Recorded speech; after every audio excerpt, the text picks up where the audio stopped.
ওঙ্কার বাংলা ডিজিটালে আমি শুক্লা আসছি আজকের ওয়েদার আপডেটে। দক্ষিণবঙ্গে এখন কিছুটা স্বস্তি থাকলেও সপ্তাহের শেষে গরম বাড়ার আশঙ্কা রয়েছে। আলিপুর আবহাওয়া দফতরের পূর্বাভাস অনুযায়ী আগামী 7ই মে পর্যন্ত কলকাতা সহ দক্ষিণবঙ্গের বেশ কয়েকটি জেলায় বজ্রবিদ্যুৎ সহ বৃষ্টিপাত হতে পারে। সতর্কতা জারি হয়েছে উত্তর 24 পরগনা, দক্ষিণ 24 পরগনা, মুর্শিদাবাদ, নদিয়া ও পূর্ব বর্ধমান সহ প্রায় সবকটি জেলায়।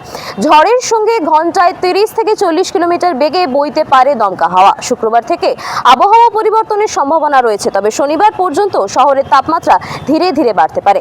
আজ কলকাতায় তাপমাত্রা সর্বনিম্ন 27 ডিগ্রি সেলসিয়াস, সর্বোচ্চ 38 ডিগ্রি সেলসিয়াস এবং গড়ে প্রায় 35 ডিগ্রি সেলসিয়াস থাকবে।